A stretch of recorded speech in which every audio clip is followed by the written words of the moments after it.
Welcome to another podcast. Today I'm here with Ruth Lera, who wrote this book, Walking the Soul Path, An Energetic Guide to Being Human. And she lives in Whitehorse, Yukon, as do I.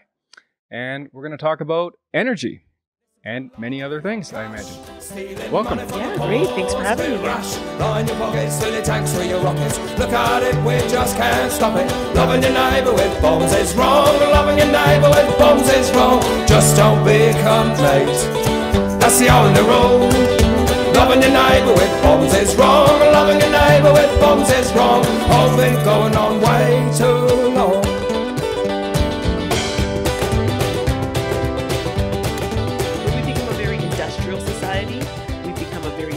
Society, we're very aligned with our thoughts. We have thoughts, right? And Yeah. we're very aligned with those thoughts, and that is one thing happening. Yeah. And I think when you start to break down the concept of energy as a sensory experience, as something you feel, it's different than thought. Yeah. Everyone is going to go, sure, I've had that feeling. Everyone's had the feeling where you walk into the room and you just feel icky. Sure. Right? Everyone's had the feeling where something nice happens and you feel all tingly. Right. Or you wake up one day and you just feel like an extra little bounce or something. You feel like, oh, I could do more today, or that kind of feeling. Just something tangible. Yeah. So we're so accustomed to being aligned with our thoughts that we just haven't paid a lot of attention to our energy because really no one's instructed us to, or no one's suggested, hey, pay attention to your sensory experience. Right. Thought is very heavy. Thought's very loud. It's very kind of like, if you think of your body, thought's kind of really on the forefront, you know, like almost in your forehead. It's like right there. Yeah, yeah. Energy's more sensory. It's a little more subtle. It's a little more nuanced. So the first thing that comes to my mind when you ask about energy or you ask about healing is the word choice. Okay. You know, it's really the word choice. So I'm saying there's all these things going on all the time. And we have a choice what we'd like to pay attention to. Okay. Yeah. And that's something I know we're going to end up talking about because reading your book, it was something that was very common in sort of the techniques that you're using is you're just putting your attention in different areas. That's one of the main things that you're sort of working with, it seems like. And actually, it was kind of coincidental. I started a yoga class, and the first class was last night. And I found actually a lot of what they were talking about in the yoga class really reminded me of your book. It was very much trying to focus on your breathing for one, and then move your attention to different areas of the body. Kind of like a mindfulness type of exercise as well. And often something like saying, once you're relaxed, take your tongue off of the roof of your mouth is something you never think about. You never think that it's there and that you have a muscle holding your tongue there. But once you put your attention there and release it, you can realize you had a little bit of tension there that you didn't know you had, or something like that. Yeah, absolutely. What I'm curious, I haven't talked to you since you read the book. I'm curious what you thought. Well, I thought a lot about different things. I mean, lots of questions and things came up. One of the main things I think that stood out is some of the exercises that you're doing is often like that. So you're getting someone to become relaxed and then conscious. And then say, put your attention to whatever it is. You also talk about chakras. So put your attention on whatever chakra and then visualize things. And that was something I wanted to ask you about. Yeah. Was what is the role of this visualization? And, you know, to do it feels silly, especially at first. Yeah. So say, I don't know if I can think of a specific one, but maybe you visualize an orange ball of light somewhere and so you're talking about, okay, visualize this ball of light glowing within you and then see the little strings attached to it, holding it back, or maybe negative energy attached to it. And you're visualizing releasing that attachment or those things holding it back. Now, when you're doing something like that, how much of that is just a way to develop that sort of intentionality? And how much is like you actually have a ball of light that's glowing inside your abdomen? Yeah, these are great questions. So I call my work, I call the work that I present in the book energetic self-healing. Right. So it's exactly what you're talking about. It's choice. It's choice where to put your attention. So I'm just going to back up. So in every moment just like energy is happening all the time if you choose to acknowledge it or you choose not to acknowledge it. Right.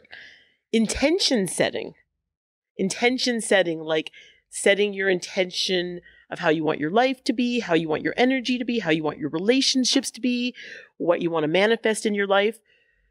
If we're setting intention all the time. If you believe you're setting intention, if you don't believe you're setting intention, you are.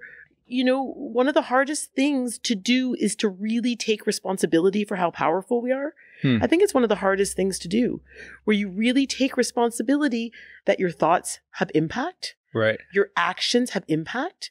The way you're thinking about other people, the way you're directing your heart to the world, it matters. And this is a really difficult thing to take responsibility for, because we've all thought horrible things. Yeah. We've all done horrible things. And then we go into the blame and shame, and it's really painful. Mm-hmm. So I think in the book, I have a chapter about like not going into the blame and shame. Like, this isn't about going into blame and shame. It's not about, I feel bad, I've had bad thoughts, I've done bad things. So it's your fault kind of thing. It's not about taking fault, but it's about taking ownership. Right. And so all day we're having thoughts. And so how often are we thinking, this is never going to work out? Oh, that person's such a jerk, blah, blah, blah, blah, blah. When you are having those thoughts, though, you are setting intentions. Your energy is responding to what you're putting forward in the world. So that's the premise. Mm-hmm. Now you wanted to talk about healing. We'll just back up a second. So now we want to talk about healing. So now if we take the ownership, I take responsibility that I'm a powerful being. I'm not a victim. Right. I actually have ownership and responsibility for my thoughts, my energy, and what I put forth in the world. Now maybe I would like to make some change. Maybe I think a lot of negative thoughts. Maybe I have a lot of resentment. Maybe I've hurt people and I'd like forgiveness. What do I want to create? This is like our being is like an act of creation. So I don't know. I've never said this before, but I like this. What if healing is owning that you're an act of creation? And what do I want to create? So versus healing versus like I'm a problem. Instead of being a victim. Yeah. Instead of saying I'm a problem and healing is fixing me.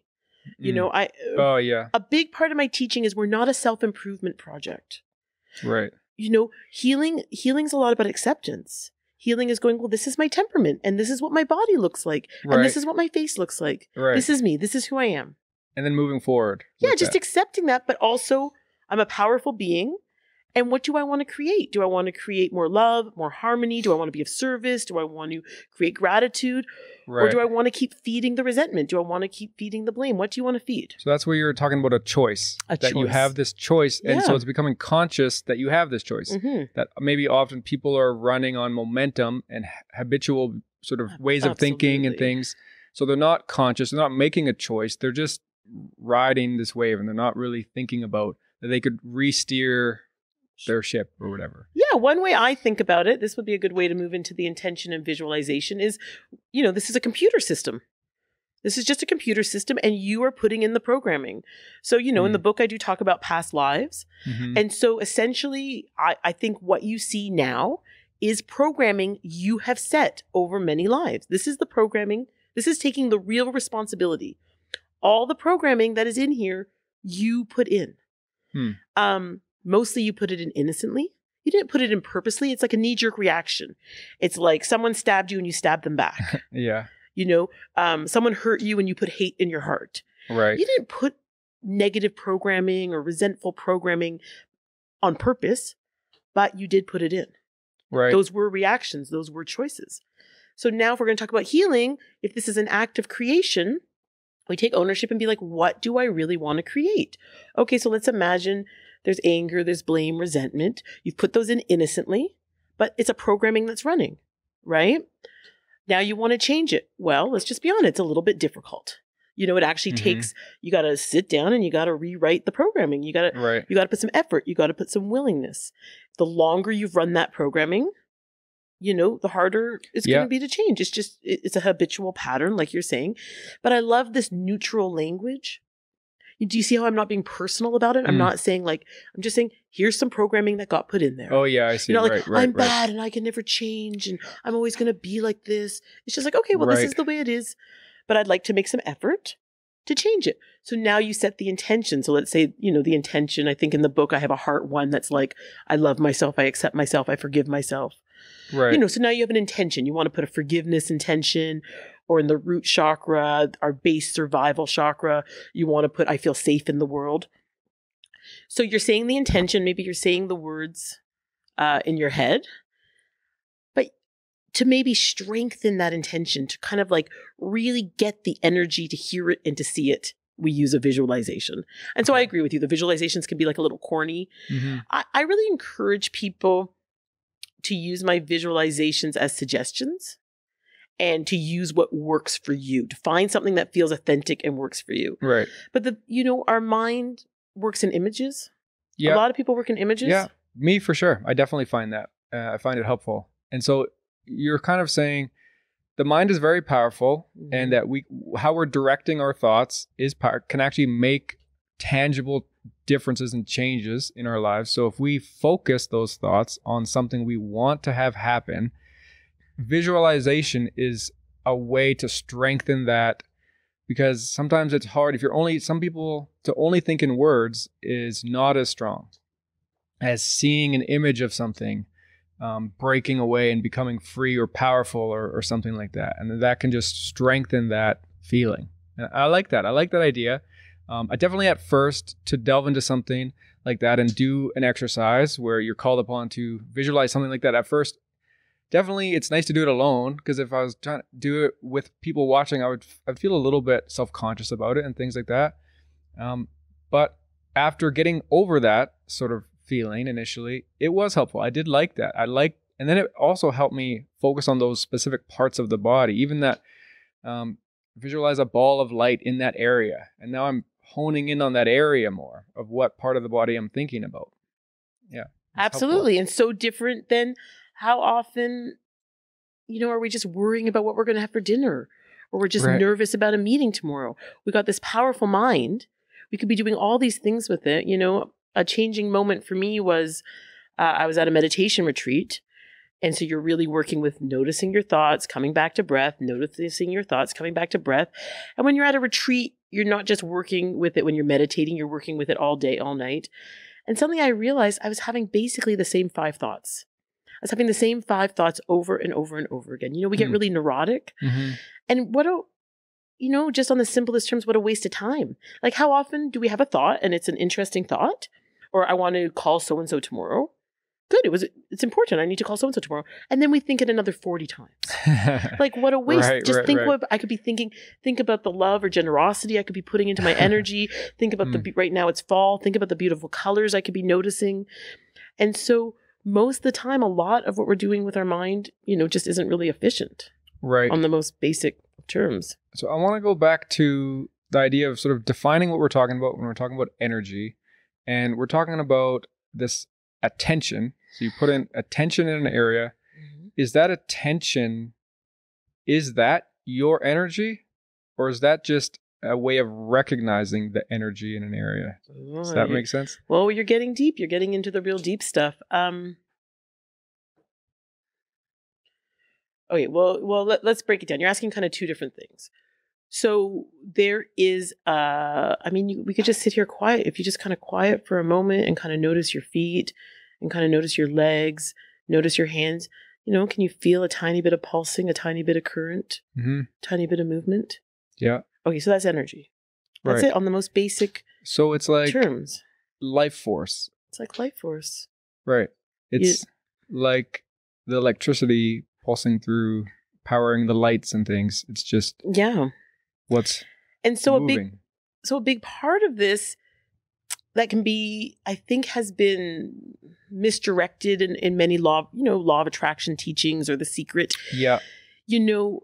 To me, the purpose of learning that you're a powerful being or realizing that your thoughts are powerful isn't just to like buy a yacht or like get a big house or have $1 million. Like we live in such a materialistic society. Yeah. And now this very ancient, powerful teaching has been used somehow that we want to manifest wealth.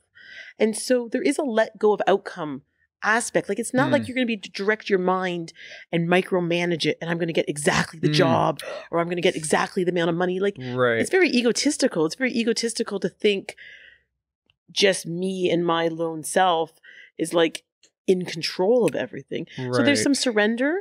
There's Yeah. some working with the energy, surrendering to the energy, knowing that we're not in control. You're not going to be able to decide tomorrow is going to be exactly like this. You're right. Right. But instead, it's empowering to be like, whatever happens, even if there's disappointment, even if there's failure, we know we're going to get hurt and sick sometimes. We know we're going to die. We know people we love are going to die. All of this is going to happen. 100% certain. We're human. Right. You're working with your energy or energetic self-healing isn't going to be some way to prevent sorrow or prevent pain. But what you're going to know is when you get into those situations, you're going to be able to come back to your own heart, come back to your own energy and connect. The next question you're asking is a way deeper question, a very existential question. And you're asking the question, well, who is doing the noticing? Yeah. And now you're going into the big topic. You're going into the big topic. Right. Who am I? Am I the awareness? Am I? Right. Sure. Yeah. You know, and way smarter, more experienced people than me have made attempts to answer those questions. Sure. Yeah. Yeah. It's a tough question. It's an interesting question. Yeah. It's one that's a lifetime of observation. Yeah. And something that mindfulness exercises or meditations or things can definitely help at least put you in touch with this idea of being the observer and being like when something bad happens, a loved one passes away, you can get sucked in this whirlwind of emotions and grief and all this stuff. But having the ability to step back and just surrender a little bit to that it's okay that all that's happening, but also you're still here and you're that same observer, that same thing, despite all that's happening, and that you can make choices not to spiral into all these negative patterns just because something bad happens, that you can be empowered and be an individual and choose to, choose when you're going to grieve, and that you don't have to, fall in love with it or be in it forever kind of thing. Yeah, I understand what you're saying. I agree that there's a level of egoic drama. We can like that victim or we can like that drama. On the other hand, I think in some ways we've taken this spiritual approach or this like positive thinking approach, and we do something called spiritual bypass. What's that? So somehow spiritual bypass is when there's grief or there's pain or there's sorrow, I'm just going to go to positive thinking. And so to me, mindfulness isn't being happy. And to me, mindfulness isn't being peaceful. It's being truthful. Right. And so if grief is arriving, then you're just like, I'm here and I'm grieved. And if it's like I'm in a catatonic position on the floor crying, right, then that's where I am. And we don't have to bypass those experiences. Like I think it can be hard for long-term meditators or people that have done a lot of healing work. Sure. And then suddenly they go through a big darkness. I shouldn't be feeling like this. Oh my God. I thought I was above this. It means I haven't practiced enough. Right. And it's like, there's a wealth in there. There's a wealth like inside the pain. I see the healings in the middle of the chaos. Like I picture it like a nucleus. And you go right to the middle. And that's where the healing is. That's where you can really change the energy, change the alignment, change the programming. And as long as you want to stay on the edge, you're never going to really get in there and really change the programming. But that's interesting. But it's an act of courage. Yeah, that's what I was going to say. It's like looking and facing what's scary or troubling. But then what you develop in that, and it's what I think we're really here as humans to develop, is you develop self-belief. You develop like an intimacy with yourself. Okay. You develop like, I can go into the middle of my pain where I think I failed, or I think I'm not enough, or I think I'm unlovable or not good enough, and I can face it and still show up for myself. You can do that. Now you can face things. Right. As long as it's like, well, if I do that and I fail and I get criticized, I'm never going to forgive myself and I'm going to feel like a piece of crap. Right. You put all this pressure on yourself to react a certain way. Or so we're talking about, I talk about it a lot in the book, but like an unconditional self-love.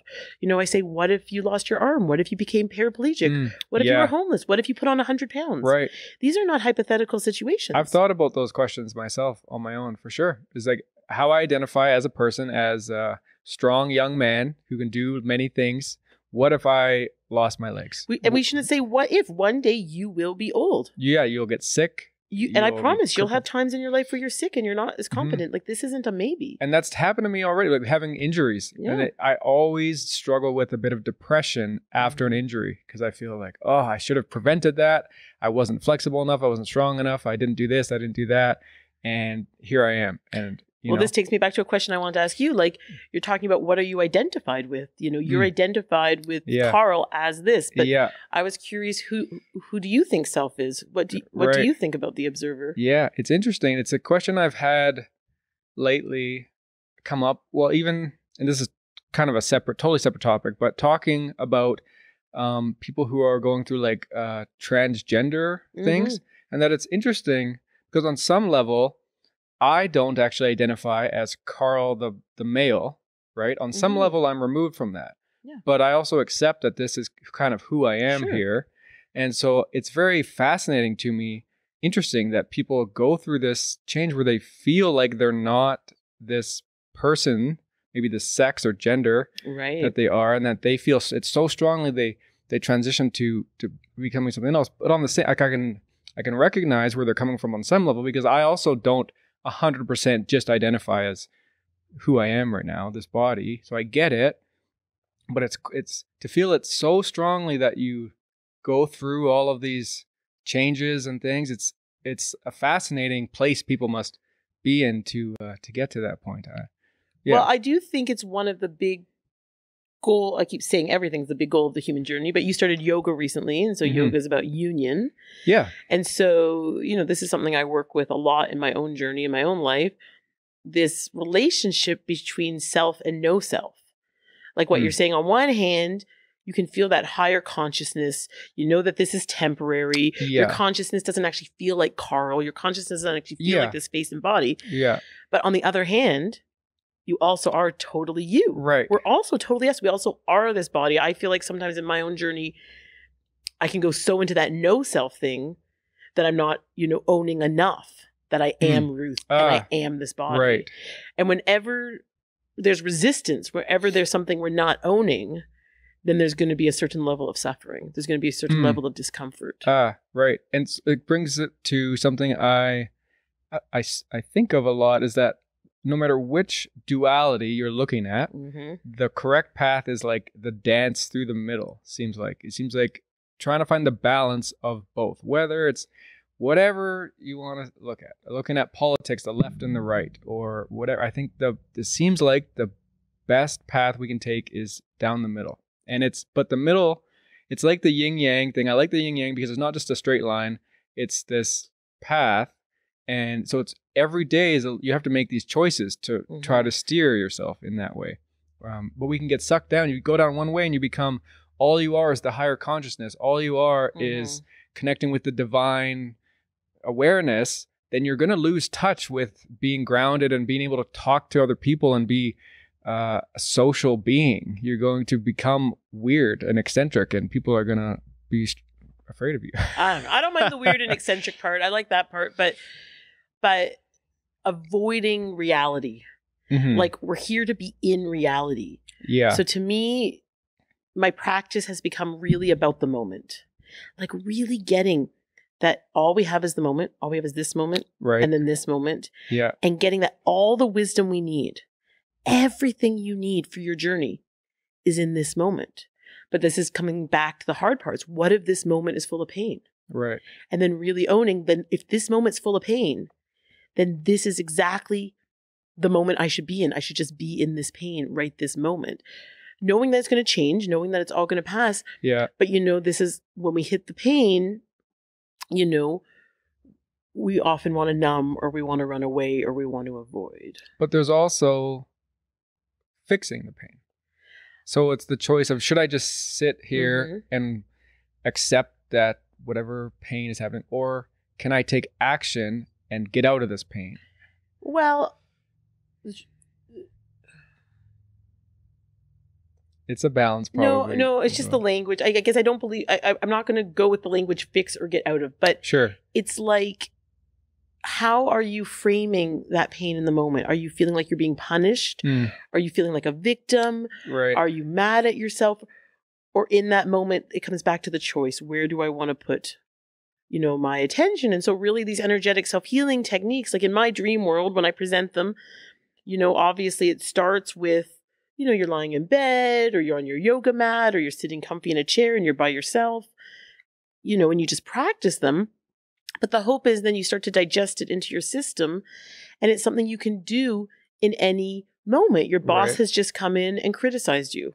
I was talking to someone like this today that they had a conflict at work, and then they spent 3/4 of the rest of the day being pissed. Right. Yeah. Well, that's a lot of the day that you just lost being pissed. One energy technique is just, I release any energies from that situation. You could take 3 minutes. You could just sit there, set the intention. Any energies from that situation with my boss are being released. You could use a little visualization. Just picture any darkness coming off. Picture some nice new energy coming in.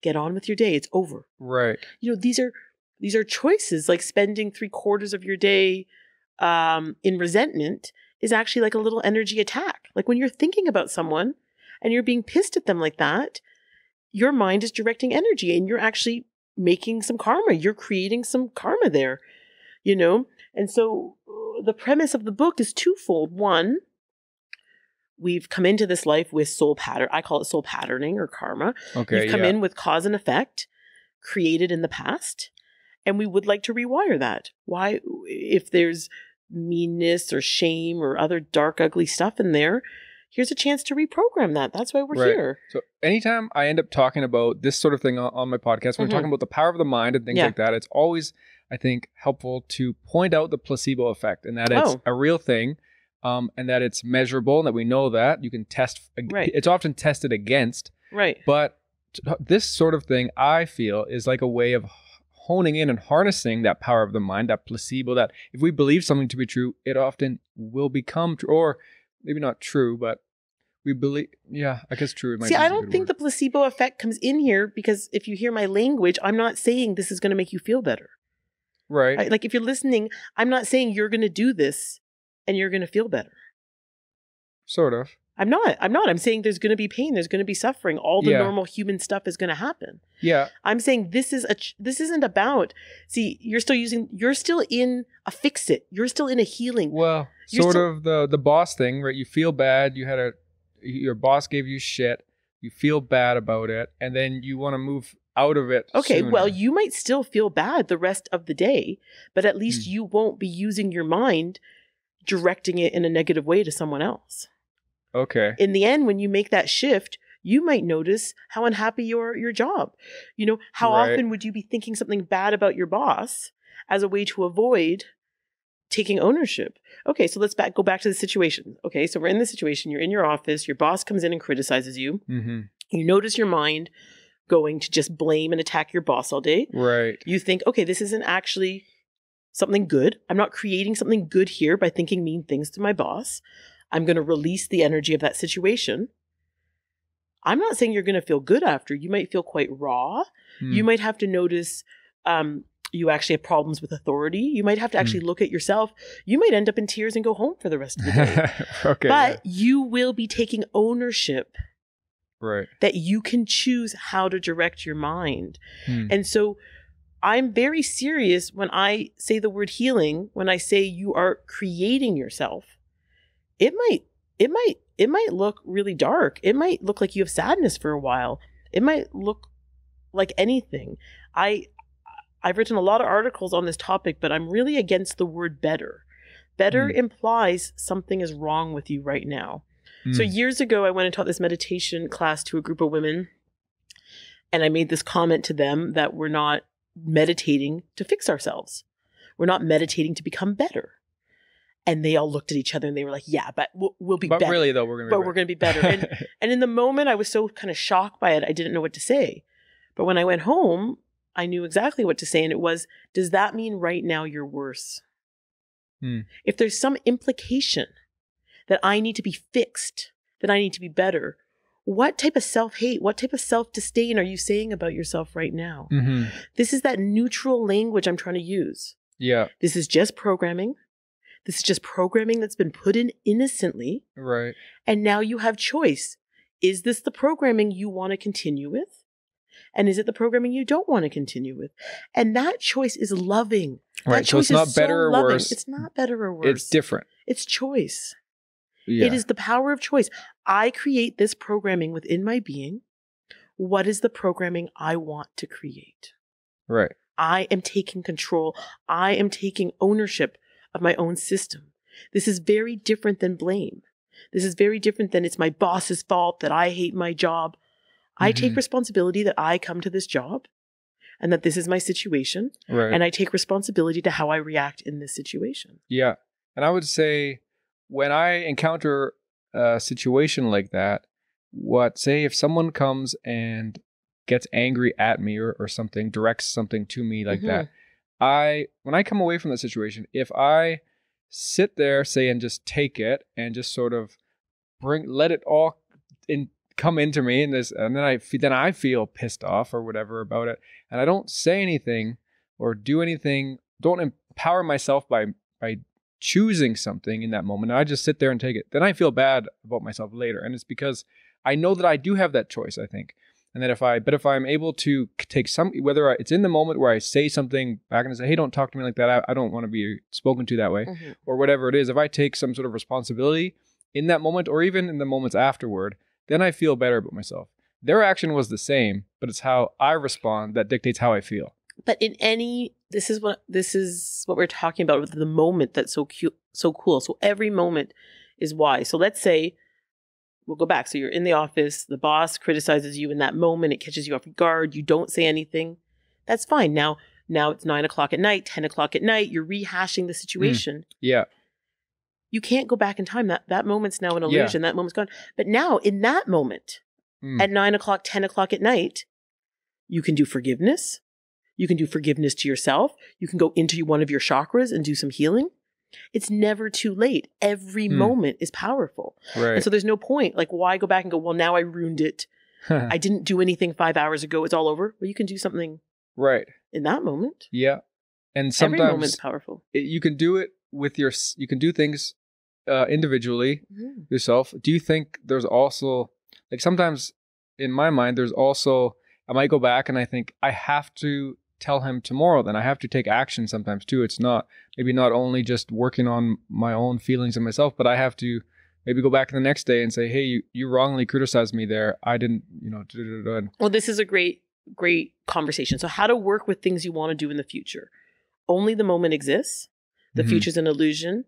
It doesn't even exist. Right. So, I call it, like, in my mind, sometimes when we go future thinking, it's like the train has gone too far down the tracks. You're ahead of yourself. And you got to pull the train back so you can work with intention. Yeah. So if I was in that situation, then I'd get very honest. What is my intention between myself and this person? I have an intention that me and my boss have harmony at work. I have an intention that I speak from my authentic self when dealing with my boss. I have an intention that my boss and I collaborate well together from a place of compassion. So in that moment, I would just set the intention and then you let it go. Then you trust. You don't think, okay, well, what's my exact words? And what time of day am I going to say it? Right. There is a great part in The Secret I really like in the book. I mean, I know people criticize the book a lot. Yeah. But there's a part I like a lot. And it's talking about intention setting. So when you set an intention, a really important part is trust. And the other part is the intention's not being set by your thoughts. It's being set by your energy. So the premise of the book is your thoughts are communicating to your energy, communicating to your vibration. Right. The vibration's like that tingly feeling we can feel on our skin or outside of our skin.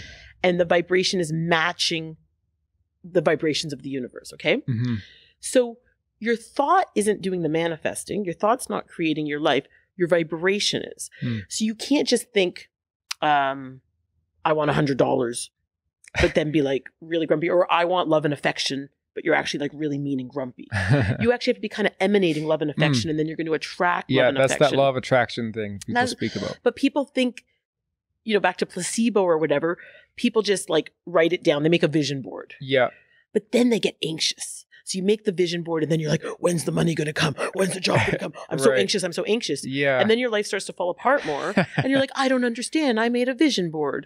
Okay. So in The Secret, the way they describe it is, imagine you go to a restaurant and you order a hamburger, right? You just know the hamburger is going to come. You've told the waitress. Now you sit, relax. You're 100% sure you're going to eat a hamburger, right? Mm-hmm. You don't go into the kitchen and start cooking the hamburger. You don't start toasting the bun. You don't go help the waitress bring it to the table. So in that case with your boss, you would set the intention, I'm going to have a harmonious relationship with my boss. Or tomorrow, my boss and I are going to have a clear communication about our working relationship. Then you have to let it go. You've already ordered the hamburger. Right. You can't start being like, am I going to meet them at 1 or am I going to meet them at 2? And when you play word for word, I'm going to say this and then I'm going to say this. And this is about the self-belief. This is about starting to trust that your energy is going to take you where you need to go. That your own energy is flowing through and it's giving you the circumstances that are right for you. Right. And then it's being in the moment. Yeah, that trust and then letting go, but deciding though. But deciding this is what I want in my relationships or my life. It's just subtle. It's just so subtle, like this boss scenario we're running through. Yeah. You could spend an hour, oh, they're such a jerk, blah, blah, blah, blah, blah. If it wasn't for them, my life would be good, blah, blah, blah, blah, blah. Or you could calmly set the intention. Okay, so when you see yourself complaining like that, then we look and go, wow, I'm actually a little unhappy right now. I'm just be compassionate. I'm actually in a situation that is not the way I want it. I'm not comfortable. How would I like this situation to be different? Then it's like, I would like to be in a harmonious relationship with my boss. Well, now you want to state it in the positive, not I would like, because that's like you're wishing it in the future. Okay. I am in a harmonious relationship with my boss. And then you could kind of like really feel your energy flow, really kind of plant it in your energy. And then you just let it go. Right. You know that you've planted it in your energy and you know it's going to come about somehow. It could come about that you get fired and you get a new boss. Right. Or it could come about, we don't know how it's going to come about. Yeah, that's right. You don't. I mean, that's just the truth. Life's uncertain. Right. The divine plan is way bigger and more mysterious than we're ever going to understand. Yeah. I'm glad you brought that up. The vibration, that was something you talked about in the book that I was going to ask you about. And something that I like the idea of it. It can be interpreted in sort of different ways. Like I'm sure people could take it and go very woo-woo, crazy talk with this stuff. But it's related to another question I wanted to ask you, which I think you answered a little bit now already. Going back to energy and the word energy. If we have this energy in us, is it just a matter of increasing or decreasing this energy? Or is you're talking about something in a way that we can shift it as well into different vibrations or something? I've had quite a few people ask me in the last couple of days about this. I think there's an energy language. I think there's a way we can communicate with energy. And I think I say in the book, I really just take it like learning to play a musical instrument. And so people go to meditate or they go to touch their energy or connect with their energy and they're like, I'm not good at it. Well, it's not that you're good at it or you're not good at it. Like maybe it's just like picking up a musical instrument. Like the more you practice, the better you're going to get. The first time maybe it's awkward and you don't know what you're doing. And then and some people obviously have some talent and are more natural. And some people don't have as much talent and they have to work harder. And so it's just like anything. The more you connect to your energy, the more you attune to it, the better you'll get at it. And in my work as an energy healer, where I work one-on-one with people and do energy healing, I've developed a language, a communication with the energy. My hands do certain movements and it's come to mean this or it's come to mean that. And I have my own internal communication with the energy. And I would hope and I would really, I don't think the way I communicate with energy is like the right way. Right. It's the way that works with me, just like anything, just like cooking or playing music. Everyone has their own way. It's incredibly personal. I think someone could facilitate you or give suggestions on how to connect with your energy. But in the end, it's going to be a very personal relationship. And the more you do it, the easier it will get and the more fluent you'll get with it. Right. And so maybe that question that I'm asking is almost too restrictive it's pretty hard to answer something like that. How to define and place this idea of your energy? Sure, you're asking questions. Like definitely when you start to connect with the energy, it's in the feeling, we're in the sensory realm. So let's say I'm working with my hands, maybe you feel pulsing. Maybe you feel cold. Maybe you feel hot. Maybe you feel congestion. Sometimes energy can feel like tight, like it's like really tight like this. Sometimes it feels like really flowy, you know? So in the end, it's really just common sense. Like in the end, you want the energy to feel warm. You want it to feel tingly. You want it to feel flowy. So there's techniques like in quantum touch. The technique is you bring a high vibration to a low vibration. It brings the vibration up through the law of resonance where things want to meet. And then you're going to get more flow. You know, in healing touch, one of my other trainings, we are just kind of connecting with life force energy and trusting that life force energy is wiser than us, you know, and we're bringing it in and it's doing the healing. In my own work, I've developed a whole bunch of techniques, you know, where I'm just moving congestion, moving blocks, getting everything flowing nice in the energy. Right. So I do want to say, I mean, I sort of said some people might find this idea of vibration woo-woo or whatever. I don't. I actually really like this idea. And it's something I think I've been, I don't know, you could say working with like myself, but maybe not defined it in the same way or something. But just this idea that you have these moments maybe where you focus on what you want and how you want to be and how you want to be perceived and what you want from the world around you, right? And you kind of just accept that. Yeah, it's about that letting go of how exactly it's going to come about. I've definitely found that in my life is that I want certain things and maybe they're more conceptual and they don't come about how I think they're going to come about. But then they still do. I still am able I don't know. I don't want to go into examples, but there's been some. And so would you do you relate to the word synchronicity? Yes, I do. And have you noticed it in your life? Yes, absolutely. For sure. Yeah, in lots of little subtle ways. And have you noticed it when you're kind of intentionally staying in that higher vibration? I interviewed someone in Dawson who, what she said always stuck with me is that that's actually her sort of belief system, was that synchronicity was like a sign she was going in the right direction or something. And that's kind of how she just, the more synchronicity she would feel in her life, the more she felt like she was on the right path and doing the right thing and felt like she was connected to something real. The nice thing about synchronicity is really getting that we don't need to be incredibly effortful. Mostly people are putting in, I usually tell my clients to put in 100% less effort. And that's what I like about working with the energy. So the premise is, you know, the energy, the chakras. So the chakras are essentially just powerful energy centers that are kind of responsible for different data. So we have 7 major chakras. We have lots of other chakras. And each chakra is kind of responsible for different communication of different areas. And so when we understand the chakras, we're like, okay, this chakra is responsible for my sexuality and creativity. This one is more my mind. This one's more my communication. Then it just means when you're having blocks in those areas, you can be like, oh, I'll go work with that chakra because that's the main energy center communicating that information. And so for me, I'm really interested in effectiveness and I'm interested in efficiency. And what we see in our society is people are going to the doctor over and over again, and they're not getting answers. How often do people go to the doctor? Years. Maybe they're offered a pill, maybe they're offered a surgery, but are they actually offered a way for something to get better? Or maybe you're going for therapy years and years and years, and still you're struggling with the same issues. And so, not that going to the doctor is really good and going for therapy is really good. Like, don't stop doing those things.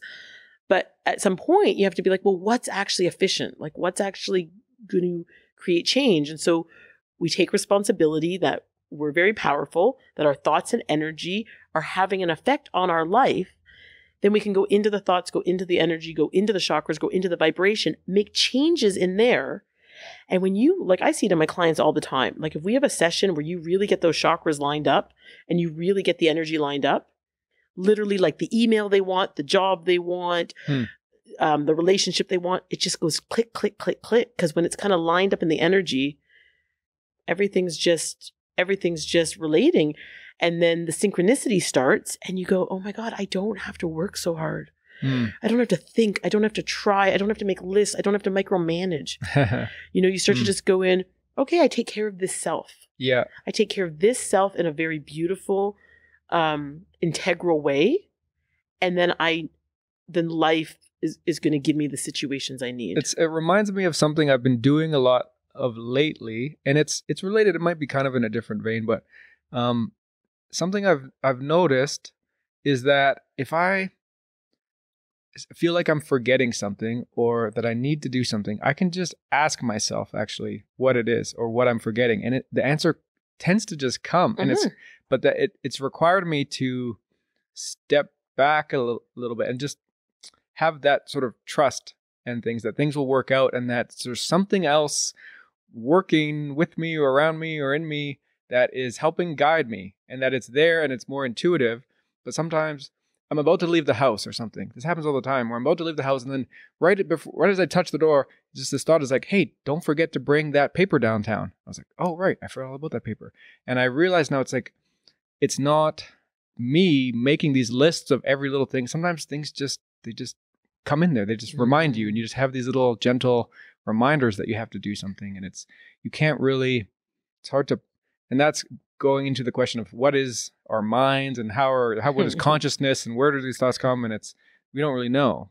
But yeah, and that's coming back to this beautiful thought about the wisdom of the moment.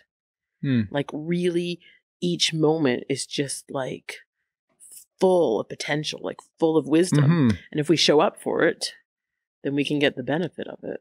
Yeah, it seems like it. And that is what I am trying to focus on as much as I can, is to be in those moments and to make those, like, to just be there. I like to think of it as dancing.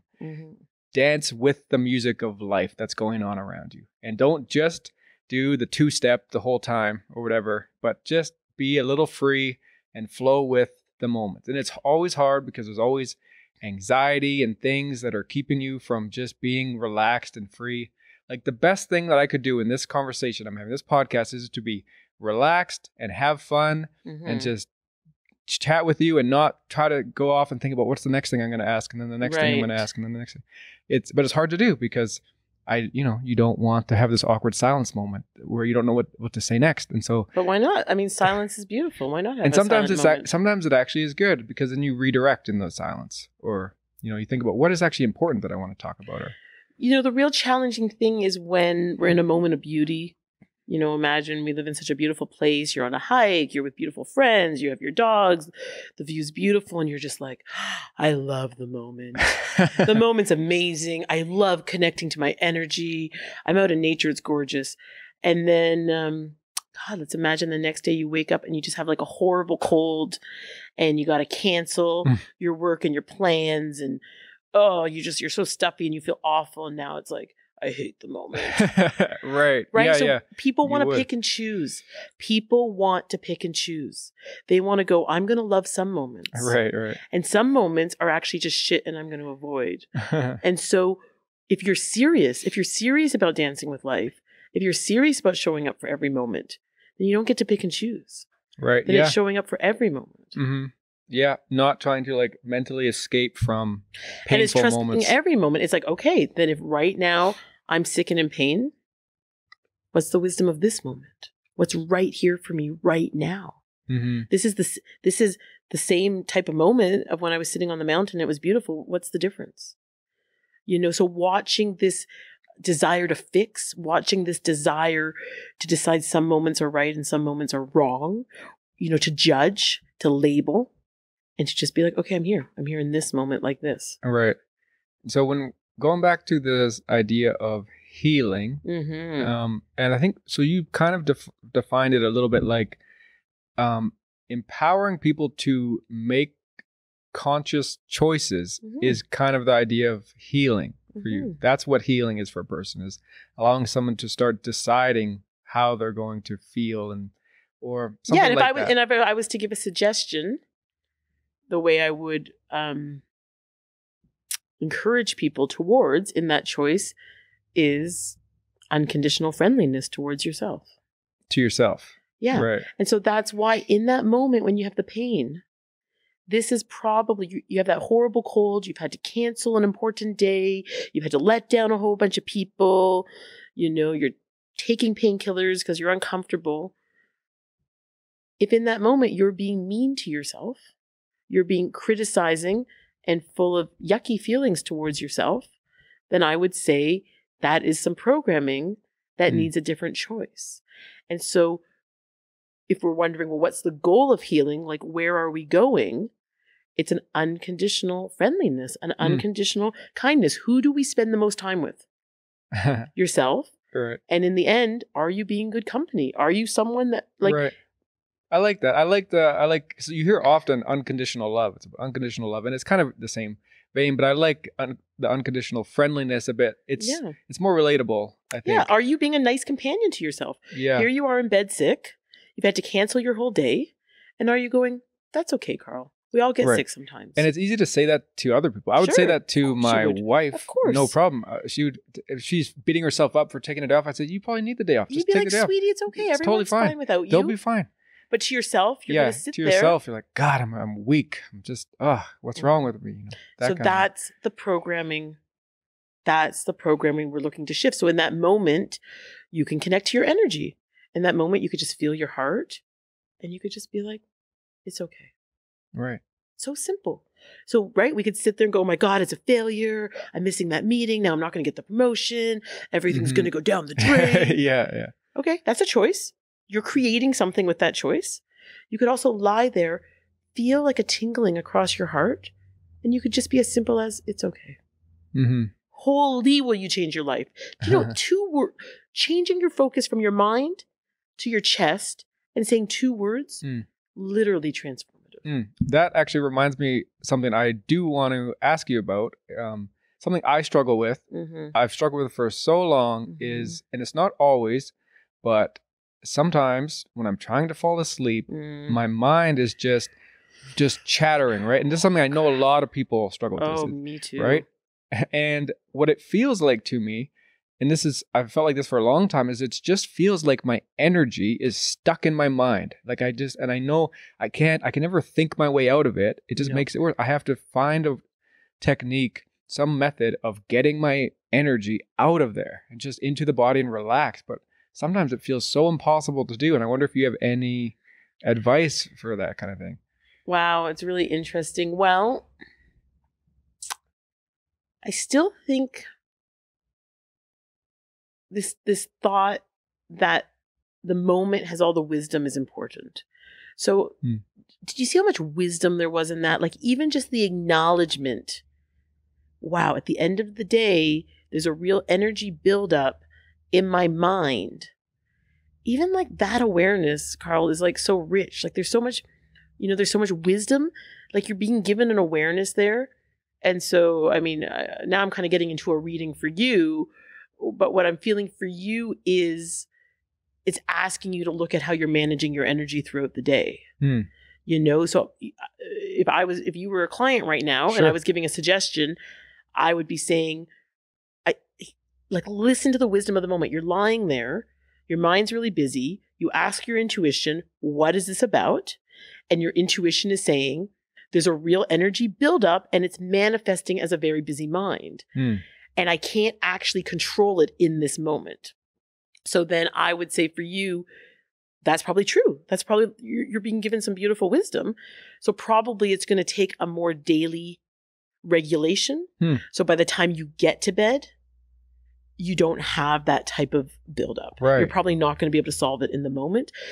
And I love it. Like, to me, thought, when you start to really get that you're not, I mean, you've alluded to this quite a few times in this conversation, that you're not creating your thoughts in some ways.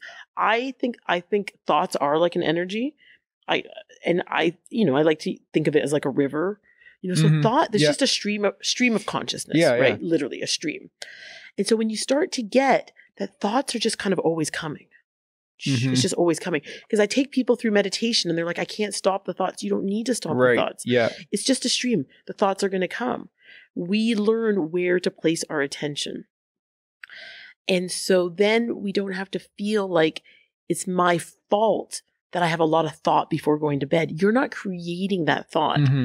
For some reason in your situation or a lot of people's situation, it's like the pump is going on overdrive on that stream and it's flowing more. So I don't know if you're doing, I mean, my first thought for you is probably you're not doing enough cardio. I think you're physical cardio. Yeah, you're probably not doing enough cardio. That might be true. Because that's a physiological regulation. What cardio does is it actually moves the energy through the organs, and it actually dispels your adrenals. And your adrenals are where all the fight and flight are piling up. And so if you're not doing enough cardio where you're actually getting a sweat and actually dispelling the energy in your adrenals, then you're pumping too high at night. So that's interesting. So I was going to ask you, so when you're talking about a buildup of energy that's manifesting in the mind, it doesn't mean I have to think more in the day. It's like that energy is just manifesting there at that time, but you can expel that energy throughout the day. My thought for you is you need to be having a more efficient flow of energy through the whole day. To me, that makes a lot of sense because often I am doing a lot of physical cardio type stuff. I usually play soccer. This summer, I took the season off. I had an injury in the spring, so I decided to let it heal. And that's something that always helps me. Yep. And in lots of ways is doing a lot of intense sort of physical activity. See, this comes back to the self, no self. So on one level, yeah, we're no self. On one level, yeah, those thoughts aren't ours and they're just flowing. That's true. On the other thing, we have this body. This body holds the consciousness. Right. If you don't care properly for the body, then physiologically, it's not going to be able to flow properly. So one of the new programs I've developed that will start in November again is called Embodied Energy Movement.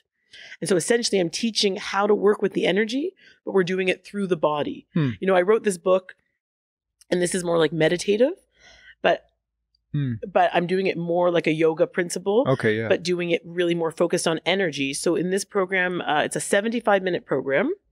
And so for the first 10, 15 minutes, we meditate. Then we do, just to kind of calm us down, get connected to the energy. Right.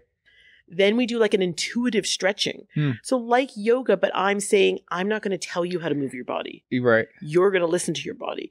And so I talk you through it and you move your body how you want. I like that. But you're actually working with the energy at the same time.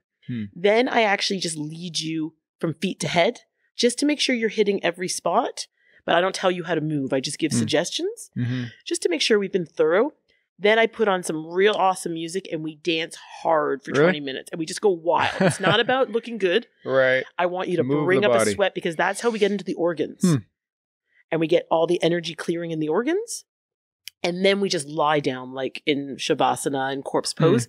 And I have you just drain it all out. You come into complete relaxation. Sounds fun. Yeah, it's really fun. And it's just really like a huge energetic reset. And I have only taught it once so far. It's my own creation. I mean, but it's not like it's ancient, right? Right.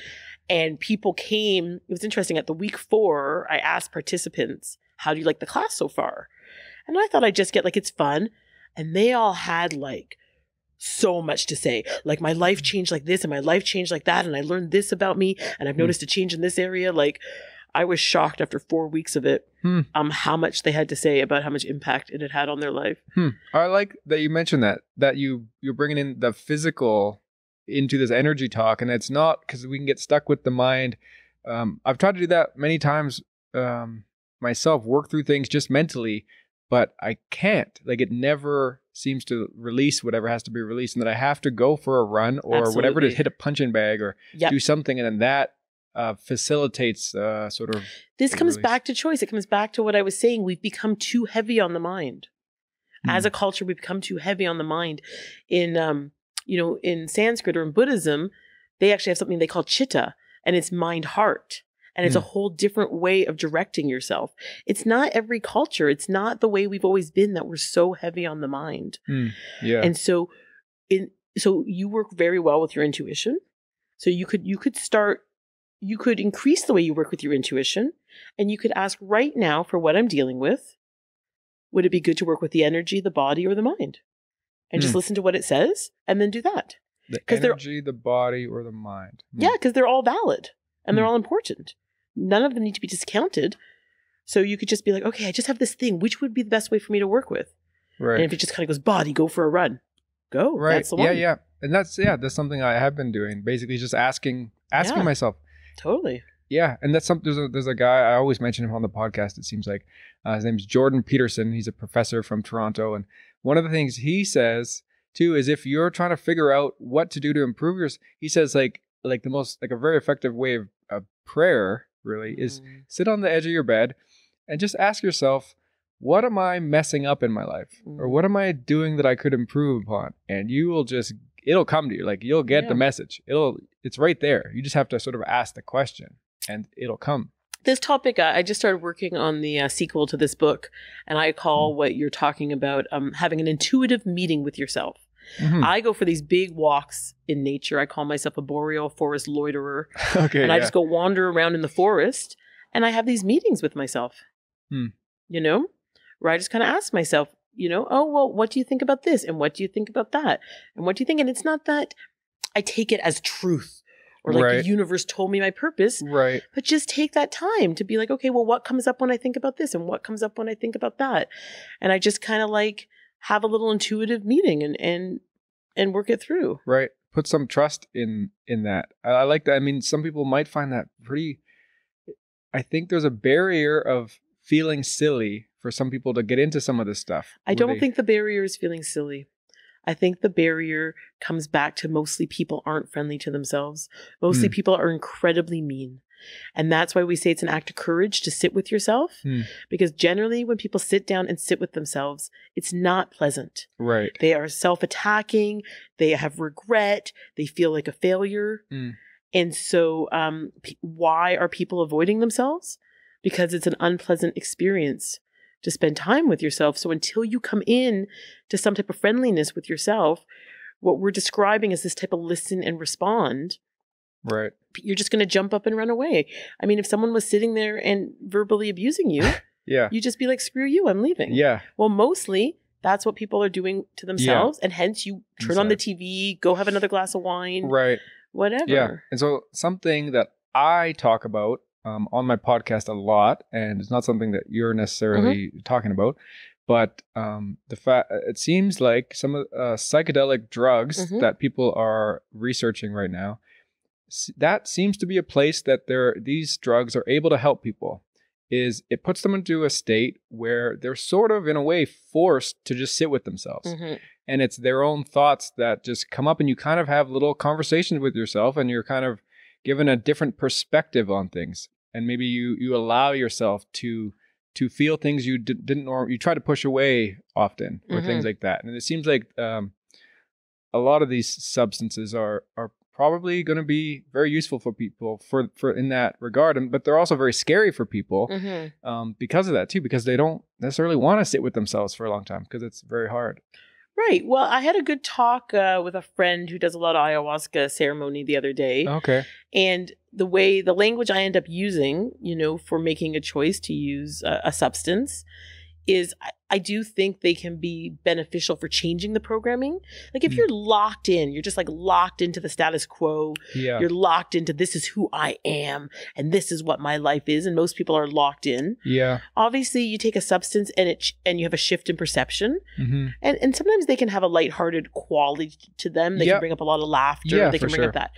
So they can be beneficial for changing the programming. Yeah. I do think, because suddenly you see things through a different lens. What we want to watch out for is you don't want them to actually run the programming. If it's going to open your eyes and you're going to see your life through a different lens and you're going to see a different possibility, and you're going to see your mind in a new way. We've been doing that for thousands and thousands of years. This is as old as human time, that we use substances to help us in that way. But then not that there's an addictive quality, but then people go off the substance and they go, well, when I was on it, it was better. It's like what you're talking about, this wanting to be better. And it's like, no, you saw something different. Yeah. You saw how you could set different intentions. You saw how you could work with your mind. And now you have to do the hard work. Yeah. Now you have to actually sit down and you have to learn how to put the programming in yourself. A substance is never going to actually run the programming. Right. You still have to take responsibility there. You have to run the programming. But if you would like to have an experience where it's like, I would like to see a new option for how to run the programming, then that's a choice lots of people make. That's a good way to describe it. And I think something I've talked about in similar language as well, that things like that allowed me to see where I could be and see what kind of a person, say, I could be. And then you come back and you go, oh, well, now I can shift my aim this direction, and I got to go in that direction now. Day by day, I have to make those choices and do the things that are going to align me with that feeling or that possibility, that potential that I have to be that. And I haven't been just running back to all these substances. It's become more and more rare that I actually am using them. I don't use them very often at all, but it's stuck with me. The feeling and the direction has stuck with me. Yeah. Something I talk about in the book, obviously, not obviously, something I talk about in the book is infinite possibility. We live in the realm of infinite possibility, and mostly we're really limiting ourselves. So I would say, since I wrote this book, there's a series of affirmations or ways of working with yourself and walking the soul path, but new affirmations have come to me. And the one I like the most is just, I'm open and available. Feel that. I'm open and available. Like, because I just hear a little bit of micromanaging in the way you're talking. Like, you kind of want to see the possibility and then you'll direct yourself there. But if possibility is infinite, you're never going to see all the possibilities. Right. So what does it look like to really just like bring the shoulders down and really just go, I'm open and available. Right. And then you start to live then you can start to embody the realm of infinite possibility. Embrace potential. Because the possibilities are bigger than you can dream. Yeah. And so if you're going to rely on the mind to come up with possibility, then you're always going to be limited. That reminds me of something I was thinking about. Basically, one of the questions we asked earlier is who are we? What are we in deep down? And not too long ago, I was asking myself this question, playing with this idea, and the best answer I could come up with was that I was at some level potential. That's kind of what I was. I love that. That's what I am, is potential. And that's what energy is. Yeah, that it can be Yeah, that's right. I love that. Yeah, I love that answer. Yeah, that was the best. Stick with that one. Yeah, I think I am. I mean, because there's all like you look at the future, and that's what you see, right? You see the potential that's there, and that you could be all of these things, and that's what you actually are, is all of these things. And I've thought about it like, if I got into a fight with someone and I lost the fight, does that mean I'm a loser? No, it means I lost that one fight, but I also am the thing that could win that fight. I am the thing that loses and wins and everything. But is there not, if there's potentiality in every moment, in every molecule, in every atom, in every cell, then winning a fight or losing a fight doesn't affect potentiality. That's right. It was just a way for me to get there, I thought, was like that. Because I'm not defined by the outcomes necessarily. I feel like potential, again, I feel like I'm reading your energy now. Like, I feel like not everybody would relate to potential as who they are, but I feel like it's a really essential quality in you. Like, even kind of connects to soul purpose for you. Like, it's very, the word potential is very stimulating for your energy. It's really good for you. Maybe. It's really good for you. And I would watch, somehow there's some feeling in you that certain circumstances you could lose potential, and certain circumstances you could gain potential. Okay. And so for you, your growth would be to come into almost unconditional potential. Yeah. To really see that every moment is rich with potential, that loss is rich with potential, that pain is rich with potential. Less attachment. Yeah, there's some like thought that some situations have potential and some situations don't have potential. And for you, when you come out of that duality, there's a level of evolution that's just gonna like burst for you. Interesting. You know? And that brings up, not that I had really intended we could talk about this, but I do know that you are interested in that idea of non-duality. That's something you're playing with. Maybe you could talk a little bit about what that is. I feel almost like not, it's really been an interesting experience. I'll just speak to the book. So, I had a real dream to write a book, but it's a scary process. So it was like one of my intuitive meetings. I was just like walking in the woods and it just came to me, you already wrote the book. And I realized I'd already written these like 200 articles for an online journal called Elephant Journal, and that those articles were already the book. And from there, I just got like propelled to write this book. It was a very fast process. At the end of writing the book, it was like a lot of fear, a lot of terror. And then actually a really huge level of evolutionary growth for me. I kind of described it as like being on a new video screen. Like it was just like I left a level, like by getting through writing the book. And it was like, okay, this is actually like, it was like, it's like been like a different, it's been a different experience. That was only like in November. Since then, this is all very fresh for me. Since then, I've been working with new guidance since the book, and it will be the next book, which looks like it's going to be called Trusting the Soul Path. And it's been really working with this, the wisdoms in each moment. I'm open and available, like really coming into this level of trust. Okay. I feel now that I actually have just kind of come through that chapter of really working with trust. It's been very fast and I'm ready to write that material. And now I feel like I'm coming into this new chapter, and this new chapter is this non-duality. And it's this real getting that everything is God. And it's like a new level of surrender. And I've been saying to people, kind of like, ask me in a year. Like I just, it's so, it's like a different alignment, how the energy runs. And so I just speak to that because it's a really fascinating evolutionary process. And then I'll back up. If you're interested in being on kind of this evolutionary process where your energy can develop and new levels of trust and surrender can open to you, the one tool that can bring all of that about is mindfulness meditation. And basically you sit in one spot, you notice where your attention is, and you come back to your breath. And you notice where your attention is, and you come back to your breath. The breath can only happen in the present moment. When you can't be with a breath 5 minutes from now. You can't be with a breath 5 minutes before. Right. And I teach a lot of beginners meditation. I teach a lot in Whitehorse. And it's so fascinating when you start with meditation. At first, it's just this real basic, like, I didn't know I could even choose not to think that thought. I remember teaching one time, and I taught this, that you could make a choice to notice your breath instead of a thought. And this woman said, oh my, I didn't even know that was a possibility. And then about a year later, I didn't recognize her. I ran into her in a playground, and our daughters were playing, and I went up, I introduced myself, and she said, oh no, I know who you are. I think about you every day. Like it was so powerful. I'm not saying it was that I was so memorable, but the concept, that little message, the concept that you don't have to be in those thoughts is so powerful. So you start this process with this basic awareness. Just because I'm having a thought doesn't mean it's me. Doesn't mean I have to have that thought. I could put my attention somewhere else. You go down that path, your system, your energy will evolve. Will change. It will do it. It might take 10 years. It might take 20 years, but it will. Like it works. And it's so cool because the actual premise is so simple. Notice your attention. Notice where it is.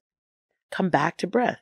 If you just do that, it will all change. Right. It's pretty neat. That's a concept that made meditation actually appealing to me, because I think a lot of people feel this when you start learning about meditation, it seems like the goal is to not have any thoughts. But what you're actually doing is just always coming back to the breath, or like a mantra, like something you're repeating or something. But that's where the meditation lies, is just going back and forth. You just go back to the breath. That's it. The way I teach meditation is 2 questions. I have it in the book. Where is my attention now? Where do I want my attention? Right. You can use that any day, any time, and you can use it in any situation. If somebody's talking to you and you notice you're not paying attention, I want my attention back on the person talking. Or you're listening to music and you've drifted off, I want my attention back on listening to the music. You can use that informally all the time. When we use that technique in formal meditation, where you set a timer and you sit for a certain amount of time and you do it over and over again, what you're doing on one level is training yourself in the ability to move your attention. When you're lying in bed at night and your thoughts are just going crazy, it's like, okay, maybe your ability in that moment isn't strong enough to move your attention. We have to develop that ability. And that is what I go to often when I'm stuck in that place where my mind is just going. I go to the breath. It's just like at least one thing I can ground physically. I know, it's amazing. Just try to focus on the breath. Just do that at least. And it does help. It works. And the thing that's so great about the breath is back to that 100% less effort. like you're not making yourself breathe. Yeah. Imagine if you had to remember to breathe. I mean, you'd be in so much trouble. You're just noticing it. So back to non-duality. So maybe I have an answer. A core premise of Buddhism is interdependence. That everything is connected. We're all one. Everything is connected. Yeah. So I could say the base concept of non-duality would be interdependence. I mean, I find the term non-duality to be kind of clunky, kind of awkward. I'm not a huge. You're saying it's not something. I don't know how. I don't know. I mean, I guess it comes from Advaita or whatever. Like, I don't know how this whole teaching or whole concept has come to be called non-duality because people have trouble relating to the term. Yeah. And I have trouble relating to the term. But for anyone listening, you know, if you like the teacher Adyashanti or Eckhart Tolle or any of these teachers, they teach in the non-duality tradition. This has become the term now. Yeah. So I guess I could say for me, non-duality is, if I'm going to choose where to put my attention, I could choose to put it on the fact that everything's interdependence. Right. That nothing is separate, that everything is one flow of energy and it's all the same. And when you start coming from that place, then it's like when you start developing that type of unconditional friendliness for yourself, it means I'm developing it for you. It means I'm developing it for Syrian refugees. It means I'm developing it for the puppy down the street. Right. I mean, it's really like, you know, Pema Chodron has a teaching. If you want to stop the war in the world, stop the war in here. Right. You know, like in the end, for anyone that's compassionate or anyone that cares of being of service, the world feels very out of control. It feels like the environment's going downhill. It feels like wars are increasing. It feels like children are suffering and animals are suffering. If you're empathic at all, you know, you're just being hit all the time. It's like brutal. And so much of that, what can you do about it? Like really, how am I going to help hundreds of thousands of Syrian refugees? I mean, it just feels, you feel so powerless. But this war going on inside of me, I actually can make peace. And if I start to come into non-duality and interdependence, you know, you can start generating that out of you. Yeah. If you really do start to believe that idea that we're all so connected, like fundamentally connected, then what I do to myself is going to affect everything around me as well. So it brings it back to the individual, even though we're saying we're all the same thing and I'm the same thing as that wall and I'm the same thing as you and all this. Also, it's saying I can start right here and it's going to trickle out. And it does feel inadequate and it is what we can do. There's one way that I think for me, I came to an awareness that maybe I could describe as a step before the full non-dual approach, but it was this idea that it's duality, but the duality being there's me and then everything else, and that for me you're the same as everything else in the universe. For me, it's because I have a relationship with not me. It's not me and me, and so nature and the government and my community and every friend I've ever made are not me, and they're all the same, sort of, because it's just my relationship to not me. And then a step beyond that is me and not me are the same thing too. It's all on the same level as well. Does that make sense?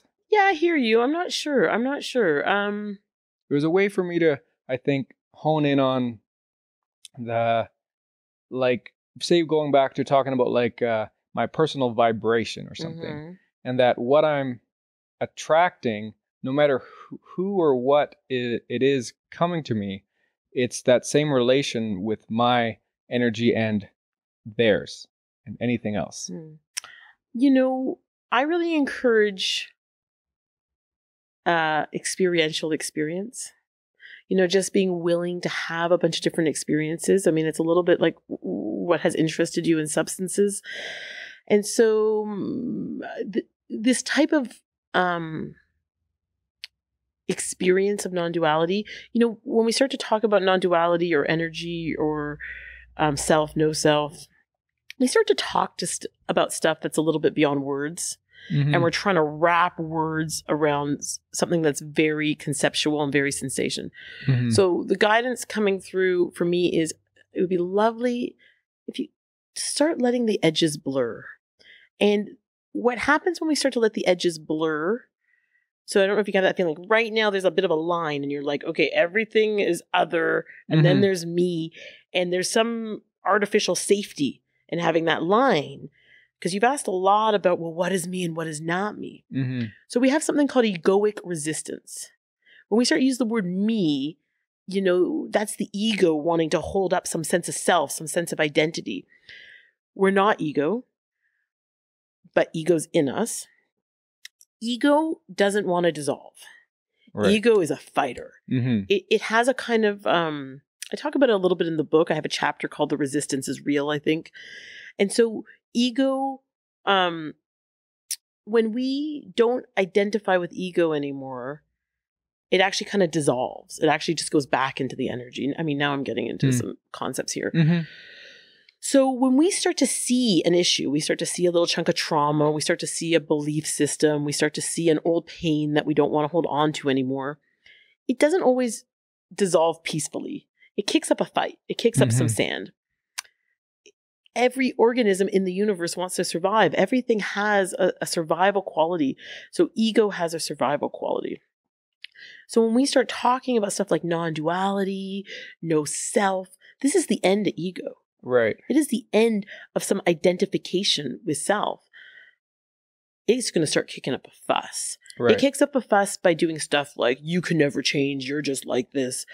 If we see through that, then it just starts to make us all cloudy. You're just like, I don't know, I feel like I'm in a fog.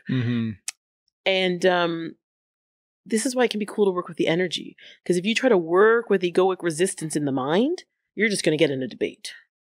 Oh, well, yes, right. No, yes, no. Yeah. You start to work in the energy. So I'd love to see for you, like this summer, we had that little bit of a hot time this summer. And I went for a swim in Long Lake. And I'm out there in the middle of the lake. And I just kind of became the lake. In my mind, it's like a visualization. I just kind of dissolved the body and the lake and me. I mean, it was all the same thing. And that might sound crazy, but you just, you know, I did it with my imagination.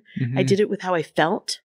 And it just starts to blur that edge. Right. And then that just changes the whole way I relate to the world. Like it changes, like someone calls me and says, can you help me?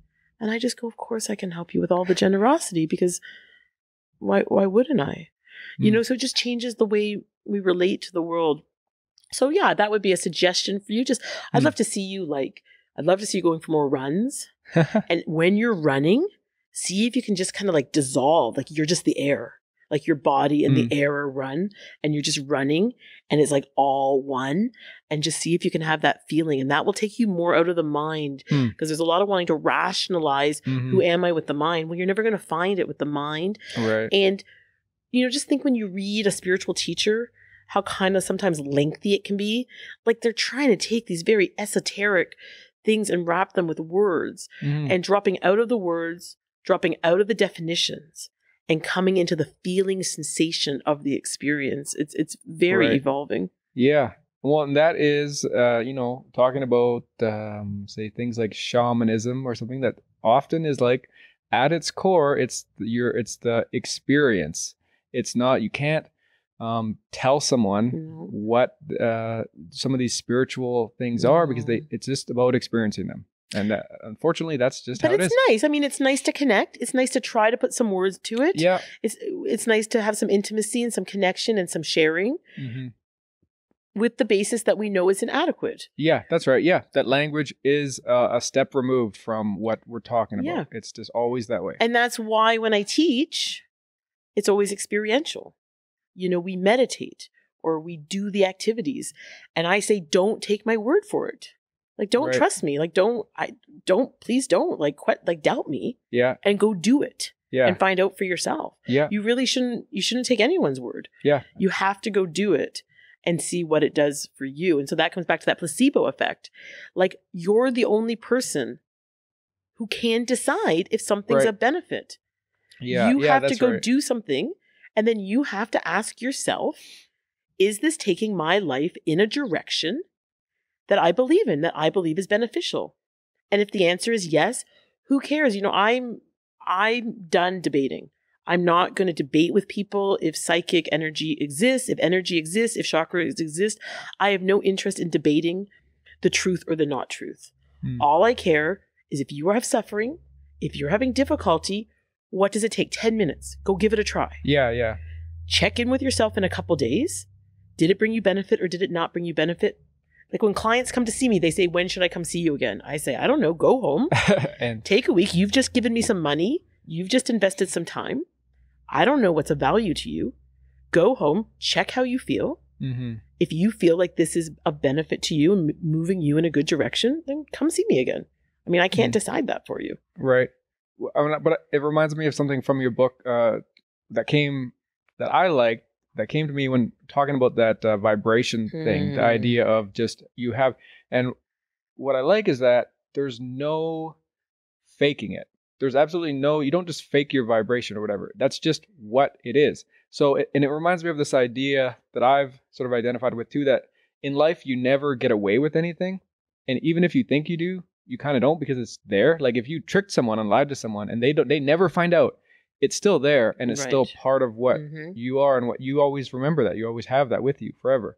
It doesn't matter. And so it's like putting it all, the emphasis on the individual is my favorite message, no matter what spiritual type of teaching, as long as it comes down to the individual's own experience and that trust in themselves, that they have to build that relationship and trust with themselves. That's what it seems to come down to all the time. And that there's no faking. But I'll tell you something really cool. You don't have to have it in you forever. When you work with the energy, you can actually take a trauma like that. You could take being ashamed of lying to someone. Or you could take an abuse and you can actually move it out of your energy permanently. You can change the program. Right. Yeah. It's pretty cool. Identifying. Everything is stored. I mean, I talk about it in the book. The energy field is basically a big storage field. So you are accurate. Everything that happens gets stored in the energy field. Right. But just like you can put information in, yeah, you can take information There out. is a way to move. Yeah, okay. I like so just be careful, because that's like a limited thinking. Like it will be there forever. Right. Yeah, sure. Yeah. Not maybe. Yeah. I mean, there's a lot more I'd like to ask you, but I feel like maybe, I don't even know how long we've been talking. I don't know how long either. Yeah, it's been a while. It goes by though, very quickly. Maybe we'll speak again one day. I'd like to go into more depth about chakras one day, because it's something I have very little experience with, but I feel like it could, it's a subject that should be well talked, like, we should probably take a lot of time to go there. I think I actually covered it. Like it's pretty simple. Energy centers transmute information. Okay, well, I'll ask one question then. Yeah. Just so if they're all centered, these major chakras, right? Okay. Seem to be, right? Well, they're not is the issue for most people. So the chakras are responsive. So just how our energy is constantly responsive and constantly changing, the chakras are constantly responsive. Okay. So if the root chakra is the easiest one to talk about. So the root chakra is, just below the pelvis, our base survival chakra. Right. People often associate with the color red. So let's imagine in your life, you can never secure housing. Okay. And you're always losing your keys, and you're always losing your job. Then that would be a sign that your root chakra is not centered and aligned. Okay. When I work with people, their chakras can be way off. Sometimes people's chakras are like completely disassociated from them. That's really interesting. So the goal is to get the chakra nicely aligned, nice and wide with a nice vibration, and then we can go to that 100% less effort. Because then, look, I have a house. Okay. Look, I never lose my keys. Look, I have a steady job. Right. So when the chakras are centered and healthy and aligned, we have that type of synchronicity. That's where you want them. Because so for me, it's like I think of chakras and I think of like those images where you see the outline of the person like meditating, and then you see all the little circles running down their spine. That's the goal. But it's not like that for most people. And they're responsive. So if you got in a car accident, this is why we have to do my work, energetic self-healing, I refer to as energetic hygiene. Just like you have to wash your hair regularly, or you have to do fitness, or you have to eat healthy food. You're not going to do energy healing once. We need to be doing little bits every day. So let's say you were in a car accident and it was scary. You thought you were going to die. It's just going to knock your root chakra right out of place. Then you want to go home, and over the next few days, you do some intentional root chakra healing, and you get it back into center. I remember maybe one of the exercises in the book for the root was saying like, I am safe, or I am something like that. Like, I feel secure. And so much safe. compassion. If you grew up in an unpredictable home where maybe there wasn't enough food, or you maybe weren't safe, then that's the programming. Right. And so now you asked me what healing was. Healing is changing the programming. So these chakras, so when I was visualizing it, like I said, I was visualizing it right down the center. And I was thinking, okay, that's where your nervous system is based, right? Physically, thinking about the physical areas. And that I was also thinking about how when we're putting attention on an area, that is it. And I think I'm going to end up on a tangent going down here, but that it's your nerves. Like, say I'm thinking about my hand. I'm not flexing my hand, but my attention is on my hand. How is my attention there? Is it through my energy in my nervous system, the nerves that run, and that it's the center here that is the center for that whatever area it's associated with. This is how I was kind of wrapping my head around it. One is the chakras aren't actually in the body; they're actually a little bit outside the body. They're in the energy field. Okay. So I would, when I said to you about working with your intuition, and should the attention be on the mind, the body, or the energy? The chakras would go with the energy. Right. And I'm not saying that when you picture the chakra, you don't feel something in your body in that area, but I would say it's different than noticing your body. So this comes back to coming into this infinite possibility. So I do energy sessions with people all around the world. I do energy sessions with people in Australia or England or Chicago. How am I affecting their hand? You know, when people are with me, maybe I touch them gently, but the energy doesn't shoot from my hand. Right. I'm just directing attention. Right. In that way. So it's still that little bit of coming out of what we can see. That little bit of coming out of what we can directly see and starting to trust what we feel. It's really coming more into feeling, more into sensory. Right. We've come to only trust what we concretely see or we concretely think, but we trust gravity. That's something we feel. Yeah. So starting to trust what we feel. So if we're going to wrap up here, I would say that would be like my final comment. If you're interested in working with energy, that is being willing to feel, it's being willing to sense, it's being willing to be kind and friendly to yourself as you feel and sense, and then starting to trust, like, you know, just even the basic question, well, is what I feel and sense real or is it fake? Yeah. That's a little undermining. It's like we're undermining ourselves. So starting to trust what I feel and what I sense is me. It's what's happening in the moment. And it's not right or wrong. It's not truth or a lie, but it is what I'm experiencing. Right. I will show up for what I'm experiencing without having to know. Yeah, I see what you mean. Because you're never going to know. Knowing's an illusion anyways. Everything you're saying in your mind, you know, is just a guess anyways. Yeah, for sure. If you break it down, the whole, philosophers have been trying to get there for so long, and it's, you know, at the end of the day, you really can't be sure of anything. So at the end of the day, having an intellectual understanding is not going to benefit your life. In the end, digesting it into direct, concrete, sensory experience is going to start to change the way you experience life. I like it. Yeah. Great. Well, for anyone else out there who wants to check out the book, it is called Walking the Soul Path, An Energetic Guide to Being Human. And it's written by Ruth Lera. Thanks for talking to me today. Yeah, my pleasure.